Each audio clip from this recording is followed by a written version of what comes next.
they respect you and they want everything. You know, they support the business. No, and in the long term and everything. But what if they're compulsive? No, I'm saying respect over love. I'm not saying that I'm going to take somebody that's just. Well, the question really is about the balance, because you have people that you want to get along with, but it's something about them that makes you want to leave. But then you like, okay. Well, that's in the dating process. Like when you're dating, you're going to find out. Filter that out during dating. You're going to filter all that out. Okay, so gotcha. we're past that point, right? I'm saying once you didn't get and you establish we together, right? Now all of a sudden, any small thing that come up, you want to leave. But at the same time, the dating process, like to get to know a person, and 30, 40, 50 years worth of whatever that's been built up from their past. It's easy. It's easy to what? It's easy if you ask the right questions. But Okay. what people do in relationships now is they want to beat around the bush. Okay. Right? Gotcha. Nice. You can meet a person and within 3 months, if you talking all the time, you know everything about the person. Okay. But people, they not taking dating serious like that. People want to waste your time. You know what I'm saying? It's like, no, what we doing here? You feel like you know. can get what you need out of the person, understand their entire personality, everything that they have bottled up, and how it may manifest. You feel like you can get that in 3 months? No, I think you can get information from them to know about them. But until you go through something, I don't care if you're married or whatever, until you go through something, you don't know how people are going to react. But what I'm saying is you shouldn't waste your time in small talk. That's the point. Okay, yeah. Like, okay, my time is with, your time is this. If we're going to date, ask the questions. What you want to know about me? You know, let's spend some time together. Or you just wasting time. Yeah. Shelly, You just wasting time. if we're talking about that process, the dating process, and we're trying to get serious, like we're getting to that age, all of the small talk is a lot of waste of time. What are some of those questions? What are some of those, the things that you should discuss during the dating process? Let's call it 3 months that you feel like you can unpack. And do you think that's realistic? In 3 months?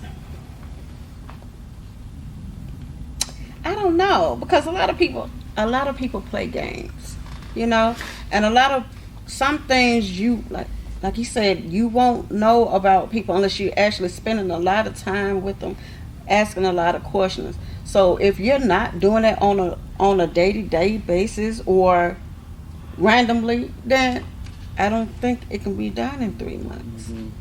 It's impossible to be done in 3 months. Yeah.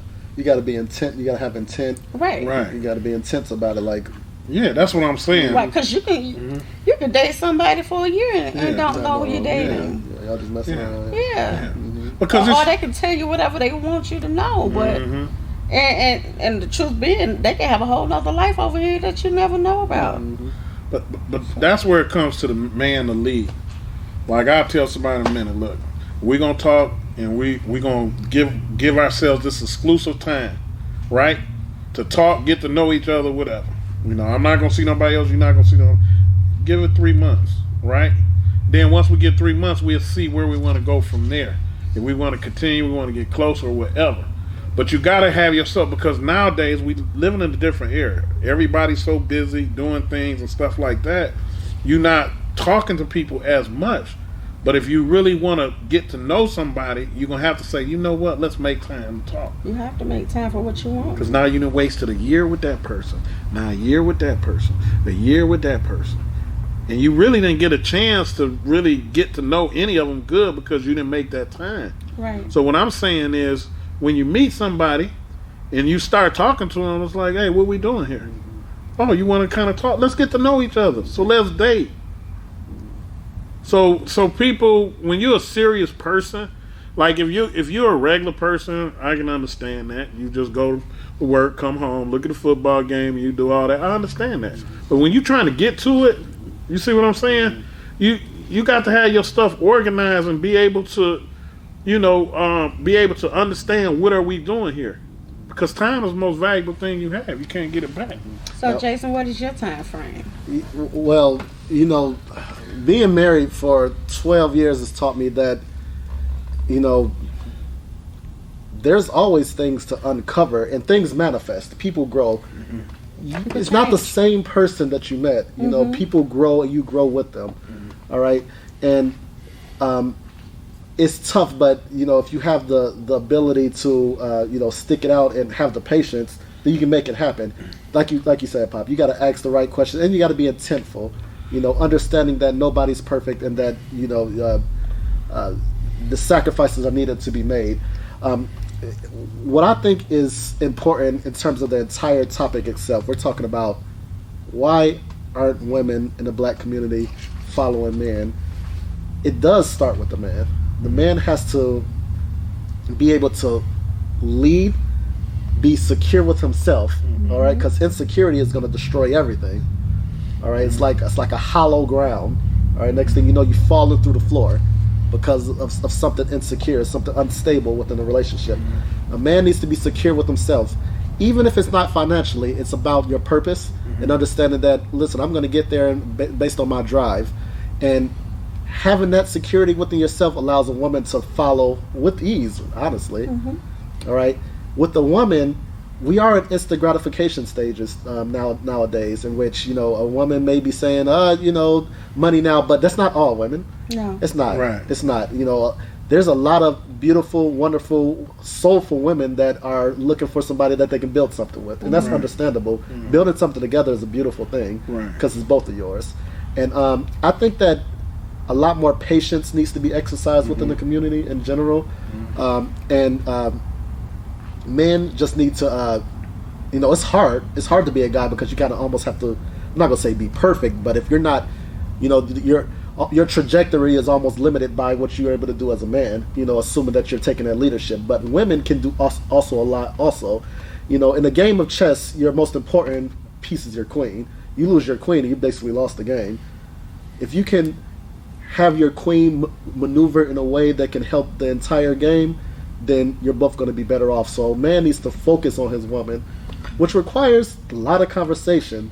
Sometimes you need to turn off the football game and just really dive into some deep conversation. And that's going to require the guy leading and the woman understanding that the reason that I am in a relationship with this guy is because he had a plan, is because I wanted to build something with him.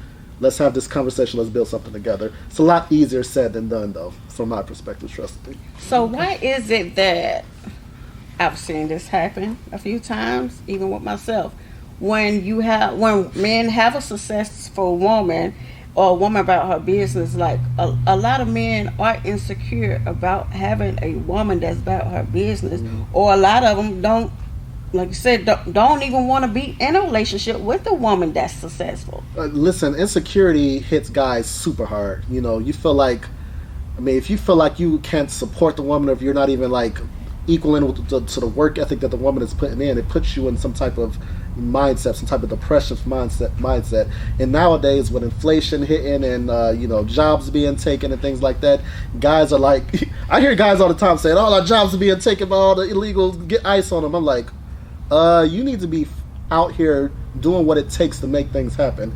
And sometimes guys don't have that mindset, and it requires them to just work harder. And you know, mathematically, it could get worse because there's only enough money to go around for everybody, and it's going to be more people born. You know, and the black population isn't increasing more than other populations, so mathematically, it could get worse. But you know, I would say that a guy needs to just be secure in himself, whether it's financial or not. You just be secure in himself to know that he's going to get up every morning, make things happen, even if it's not financial. He's going to build something for his family, and that the woman is going to follow. And it's not even about following, it's about being there lockstep with them and understanding that if things go wrong, we'll both handle it together. If a woman has that patience and understanding, then a man could accept that, and the guy just needs to be strong enough to understand that things aren't going to always go the way that he thinks it is, and be able to accept that and understand the woman has his back. And if they have that partnership and that trust in each other, then they could conquer the world. Right. I agree. Okay. All right. We're going to be back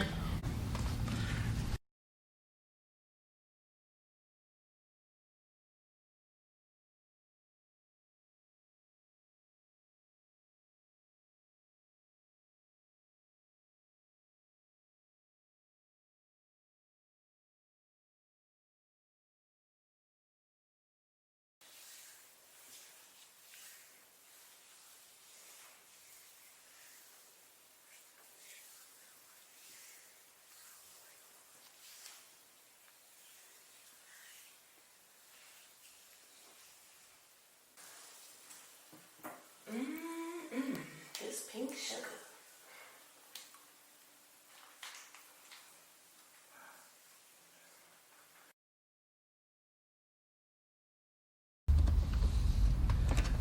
Welcome back to Woke at Midnight. Let's get into the war in Iran, in which we know is, for lack of a better word, cluster F right now. All right. What happened is we're attacking Iran. We've bombed. We have our ships in our navy all over there in the Middle East right now. We're holding up the Strait of Hormuz. Any type of ships that are trying to get by, they're blowing up. The Strait of Hormuz was causing 20% of the world's oil to not be delivered. That's raising oil prices, gas prices, flight costs. It's and inflation around the world. But let the President of the United States tell it. We're winning. All right. Let's talk a little bit more about what's going on right now. Currently, J.D. Vance just left Pakistan from having a negotiation deal for 21 hours that said that, hey, listen, we're going to negotiate with Iran. 10-point plan in which they're going to open up the strait. We're going to stop bombing them. And they're going to stop pursuing nuclear weapons. Everything's going to be fine. But they said that the deal didn't go through, that there's currently no deal. And then Trump just tweeted saying that, okay, we're basically about to just send them back to the Stone Ages. And so we're looking at a point right now where we're about to use our military might to destroy a civilization and potentially take over the Strait of Hormuz to start charging toll fees for oil tankers to get out of the strait to deliver energy to the rest of the world. It's changing by the hour in terms of what's going over there, and it's looking crazy, and it's costing taxpayers billions of dollars. Let's start with you, Pop. What do you think about this entire situation? I think white people are warmongers. America, we've been getting our ass whipped for about the last 50 years. Ever since I was born, we lose every war. What these white supremacists are, they're real good at just talking, right? They want to, we the power, we this. Here's the last wars. Vietnam, 64 to 75. We didn't win that war. 64 to 75 what? That's the year? 1964 to 1975. We stayed over in Vietnam that long. Right. We didn't get anything accomplished over there. Afghanistan, 2001 to 2021. Longest war in history, 20 years. We had to end up leaving that. The Iraq War, 2003 to 2011. Somalia, 1992 to 1994. The Korean War, 1966 to 1969. And the Libya war. So we've been losing wars for for the last 50 years. All we do is attack people. We don't have any strategy. We're attacking people and then they sell it. The biggest thing that they do, right, is they sell the American people. And we be like, yeah, go over there and get them. And the people ain't did anything. Like, what proof do you have? And I'm saying to the people, what proof does anybody have on what Iran has did to us? You don't have any proof because they haven't did anything to us. I mean, we use the same excuse that we've been using all over the world. Oh, they're having a bomb. So what if they are?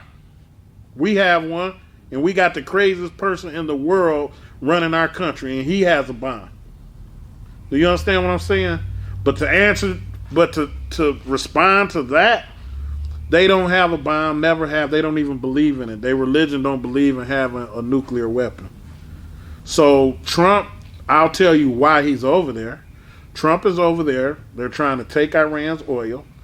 Israel and Trump are trying to dominate the whole Middle East because of this crazy thing Israel got where they want to have 5 of the key countries over there, so we're basically going to fight over something personal that Donald Trump wants to accomplish. And I don't look at Donald Trump like anything wrong that he's doing. I'm looking at the people like, we voted for this crazy warmonger, and he telling you that the Democrats, they're in war. we will believe anything, and it's sad of where our country has fallen to, because our country is the worst in almost everything now. We're trillions of dollars in debt. Our military is not winning anything, right? And we think because we got these sophisticated weapons, these people are not quitting. You see what I'm saying? Trump think he can go in there and just, we're going to blow him up and it's going to be over. We let him lie, but the chickens are coming home to roost right now. And this is going to be, this war right now is sending us straight down. And by the time the dollar crashes, our economy is going to be messed up. So if Trump is not out of office like right away, the country that you know as the United States is a wrap. And in our last, when we had our last podcast, I sat up here and told you the week before we went to war, I said it's not going to be an election. I said that because I knew what he was about to do. Because he had announced it that week. They're like, oh yeah, if we have war, we can't have elections. So everything is about him. That's why you can never put a narcissist in the White House. And so we're in trouble. And we have to understand that. Now, we were at war when Obama won. Huh? Right? 9/11 happened. Bush was in office. We were technically over in the Middle East. Obama got elected. So we did select another president during a war. It was during a war. He didn't start a war. Yeah, he didn't start a war. Yeah, understood. But you're saying that Trump is going to try to use the excuse that we're in war so we can't have an election. But yeah. He's going to do anything he's going to try. He's Trump. Of course he's going to try. But we can use that excuse and say, listen, wars haven't stopped elections in the past, so why would we start now? What has Trump tried to do that he couldn't do? Well, he does everything, because right now we got a weakness with the Democrats. They're not doing anything. Mm-hmm. And black people, we just distracted. Mm-hmm. So if he's not, nobody's stepping up to stop him. So that's why I said that. I said that with all of that in mind. He's just going to do whatever it takes. Like everything that he's did has been illegal, and we still doing it. So we're under dictatorship right now. It's going to end with us fighting the whole world, which is starting to get to, right. You know, all of our allies are against us now. So I mean, people got to understand, if you going on with your daily life, maybe we better stop and deal with this, because you're not going to have one in a minute. Because this guy is going to destroy the world because he's not going to go to jail, right? And he's a natural bully. And he's a natural, he's not going to stop. And so this is where we at. But I just think that it's like, to me, I'm not even blaming on him. We in La La Land. You can't, right? You. How can we just blame it on one particular person when no one's doing anything about it? Like, what are we waiting on?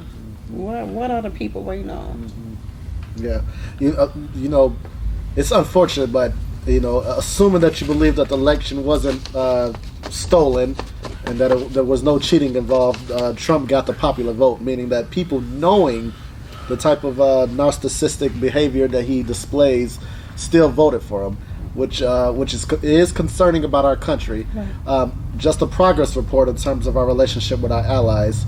You know, earlier this year, the attempt was to take Greenland, and the quotes is that we're going to take it regardless, you know, something like that.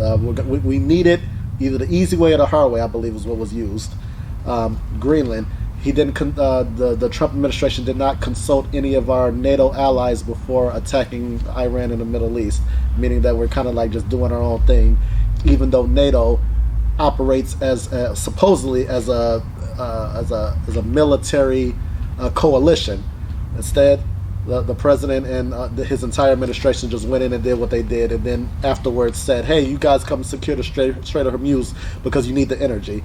And there's been just not that, but multiple threats to Canada, Mexico, our European allies, and so to say that there's a potential that we may be at world war with the rest of the world, especially because China supplies and distributes to most of the world. They're relying on China for their cheaper labor, and then Russia and China are in cahoots with each other in terms of sharing energy. It certainly is a possibility that we could be at world war with the rest of the world. Shelley, what are your thoughts in terms of just the way that the Trump administration is handling this whole thing? I'm just speechless, to be honest. I mean, like I said, they're allowing him to do whatever he wants to do. So what hope? What American dream do we have? There's none. You know what? At this point where we at, what do we do? What do we do since the people, the government that we depend on to do something, is not doing anything?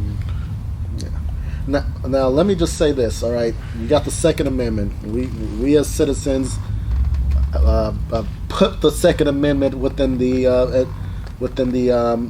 Bill of Rights to say that in case the government goes rogue, we'll be able to protect ourselves against the government. Now, we're 250 years later. The government has nukes, and we have a pretty huge military, right. Navy, Air Force, Army. All right. So with that being the case, the only thing that's stopping us from, I guess, checking the government is the military itself. Are our military personnel really going to, I would say, engage with citizens to protect the Trump administration? And if not, does that mean we just need to kind of their amendment of protecting us, their people? Yeah, and if not, does that mean we should just go? To what extent? Pops, I got a feeling that you're kind of leading towards, insurrection type territory. Well, no, that's not insurrection. That's in the articles. Okay. If it's a unjust government, the people. They expect it when they put it in there. They expect it for the people to just take over the government. It's happening all over the world. It's been happening all over the world. We, as black people, we actually control everything. I told people all the time, as long as the Democrats was in power, that was the only thing that was protecting the world from warmongers like Trump.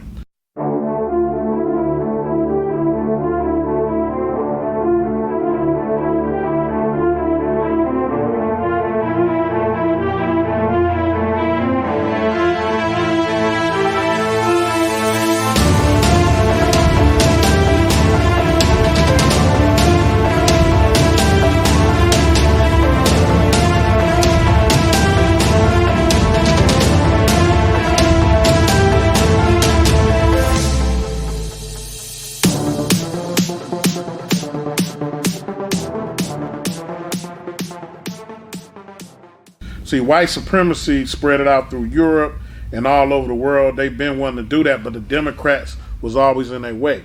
That's why when they talked about Democrats, they talked like they was just so mad. You can't name nothing that you say, what did this Democrat do? Why they so mad?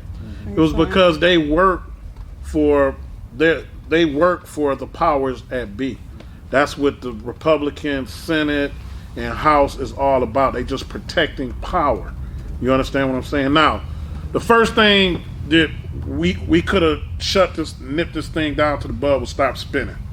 Because when you hit them in the pocket, they don't have nothing to fight with. So the worst thing that's going on is they're fighting all of this with our money, which makes us what? The biggest suckers in the world, right? So everybody's fighting, but we're not fighting. You see what I'm saying? So what I think is when he sent ICE into these different states, that was just to see what reaction that he was going to get. When he didn't get a reaction, that just told him that I'm going to keep going, right? And that's why I was saying that in our last podcast. I was like, y'all don't understand what you're getting into. When a bully, they going to try you, right? So when they grabbing your women off the street and spitting on them, and these white people from South Africa and all these people doing that in your country and you ain't doing nothing, I knew it was a problem then. Mm-hmm. And people fighting each other, the rappers sitting up there beefing with each other and all this, and they ain't doing nothing about the white people. So we so trained now, right, to not even be a part of what's going on that we're setting up for our own demise. Mm-hmm. Listen, there's a lot of misled black people out there that are huge Trump supporters. I've heard some of the biggest things I've heard was Trump has done the most for black people than any other president. Look how he's funded the HBCUs. But then, you speak to him, you're like, okay, Trump signed the Futures Act to fund the HBCUs permanently, and $200 roughly $1 million permanently that goes to them. But the HBCUs have been getting at least $1 billion per year in funding for the last 10 years. So what's happening is they're getting part of that is getting funded without them having to come back. But it wasn't Trump that came up with that. Trump didn't wake up the morning and say, "Oh, we should fund HBCUs. That'll be great for the country." It was a black senator, a black Democrat senator, not senator, House of Representative, that came up with that. Got it through Congress, was passed by the House and the Senate.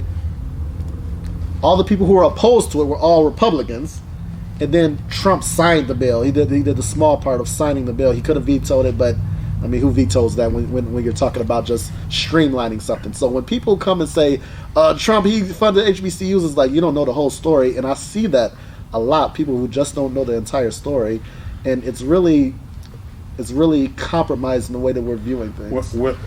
Well, to me, let's talk. Let's go to most of our black leaders who have got assassinated. Who were they set up by? A black person, right? So to me, like, even I have more disdain for the Uncle Toms than I do for white people, because that's in white people's nature. It's just in their nature. So, but for black people who like Trump and all that type of stuff, remember, you go over there with them when everything go down. You go over there with them, don't come back, because what we don't need is no Uncle Toms, because that's how you end up dead, because they'll set you up. They hate themselves, and they really hate you. Who is the worst white supremacist out there? Clarence Thomas, by far. What he has done on that Supreme Court has what's killed black people. He's the worst white supremacist out there, and he's black. These guys are some clowns. If you go in sports and you got Stephen A. Smith, just ridiculous. You know what I'm saying? So y'all go ahead over there with them, and your day is coming. You know what I'm saying? That's the only thing I can say about that. Now we kind of got, I don't want to say we got off track, but it started with the Iran war, and the way it's going right now. Listen, Obama did lead in signing the nuclear agreement that says that Iran cannot have a nuclear weapon, and lots of countries around the world agreed to that. Now, your statement earlier was that their religion doesn't even believe that they should do that. Where's the disconnect there? And are you saying that we shouldn't trust what Obama and his administration was saying?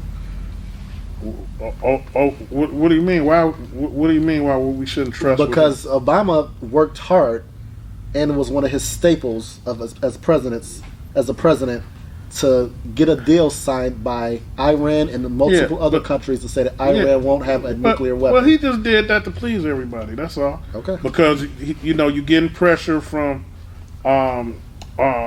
Israel and other people in the Middle East, because they all want Iran's resources. And that's all. So what he did was just be a president where he brought everybody together. We'll give you what you want. It didn't matter to Iran, because they weren't never doing a nuclear weapon. Do you see what I'm saying? So all he did was just do a treaty and put that treaty in place. But why would he not say that public? If Obama was like real, why would he not say, listen, America, listen, the rest of the world, we got this signed, but it's really just, for show. Truthfully, I know. It wasn't for show.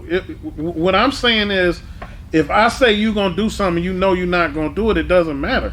You're not going to do it. But we still got it in writing to say that you can't do it. You understand what I'm saying? So Iran never wanted to do a nuclear weapon, right? Mm-hmm. So he just did a peace treaty, that's all. And then the peace treaty said this, that, and this. Mm-hmm. Now, Iran probably, whatever they got in the peace treaty, we never know everything that was in the peace treaty. But I would have been like, forget you crackers, I'm not signing shit. I can have a damn nuclear bomb if I want to. That's our business. Mm-hmm. Because guess what? You got one. You put yours down, I put mine down. Mm-hmm. Now, it's a reason why Obama, and along with the other countries, and what was part of this deal was not only that you can't have a nuclear weapon, but you can't develop your uranium past some type of percentage, and also we're going to have people coming in and checking and making sure that you're not doing it. We're going to have people come in and looking.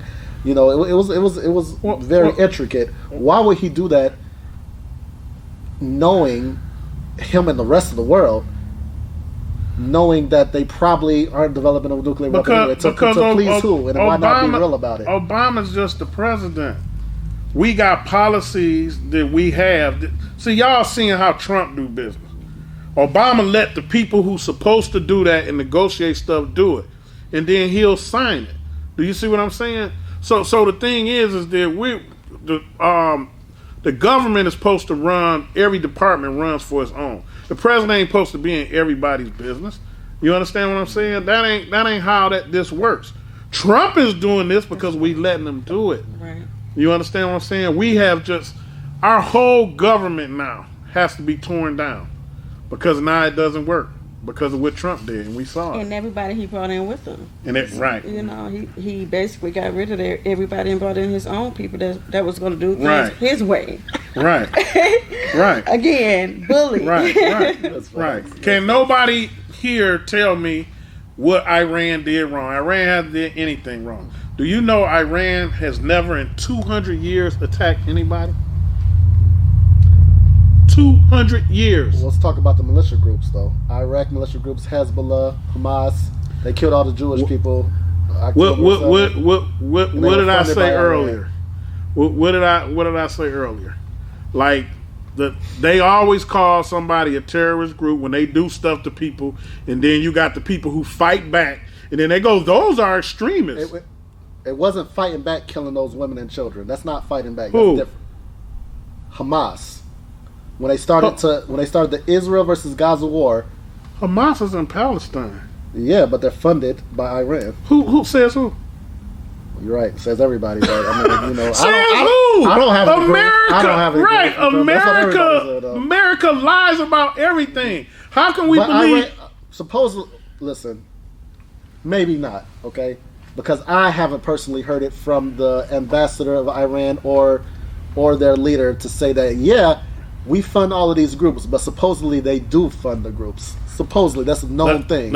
But I'm gonna digress because I haven't actually heard it come directly from their mouth. At the end of the day, it's just that America doesn't ever want to admit who we are. We're the biggest terrorist organization in the world, always have been.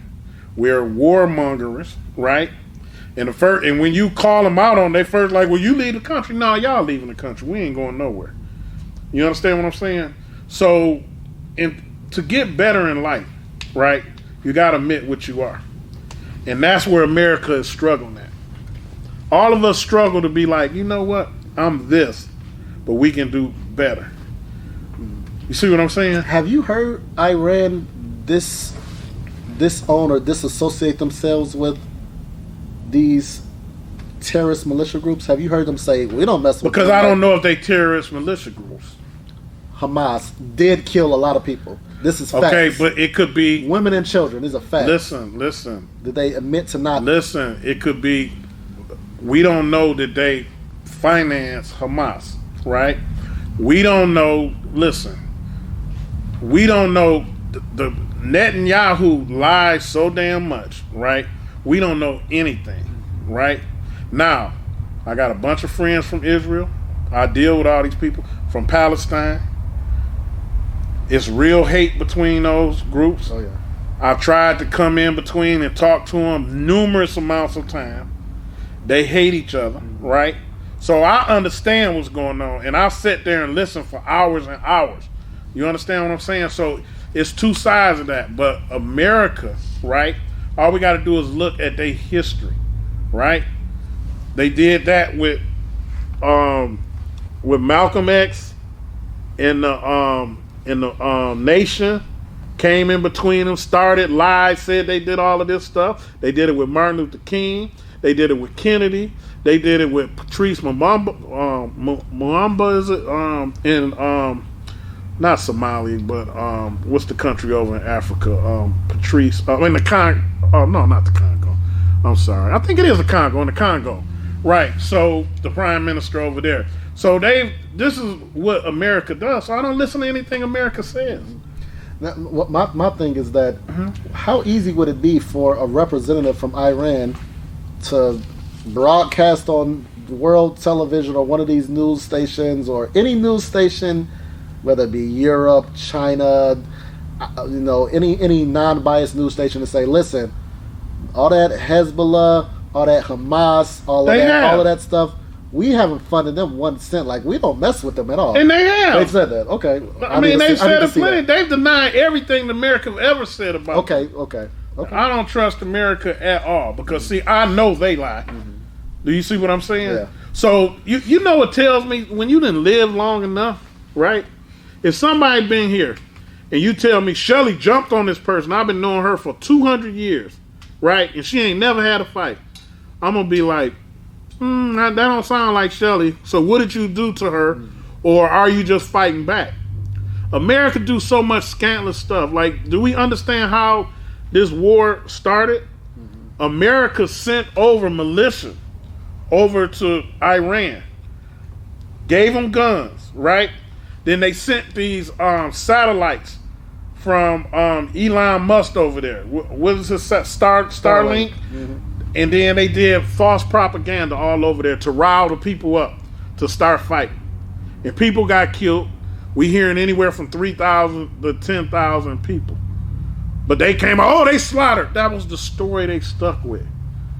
AI even tell you. They give you the whole story. Just go in there. So they started the war, the U.S. They started the riots. They started everything. These are the lyingest, warmongering people you ever want to meet. And they full of hate. And you really just don't know what to believe. There you go. And that's including here in America. Right. Listen, look, it's hard to know what you're seeing out there. You know, I'm confused at this point. Like, you hear one thing, you see another. AI, whatever. But look, do your own research. Hold your government accountable. Thank you for joining us at Woke at Midnight. We'll see you later. Take care.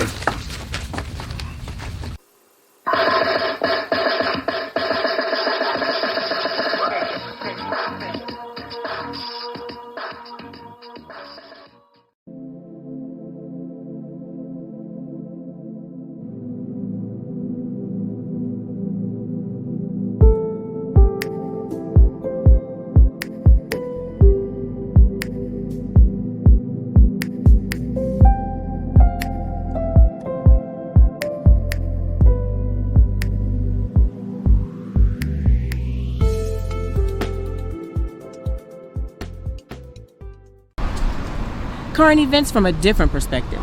Join us, Jason and Raina, on a Wake Up Right morning show. Only on QDN Network.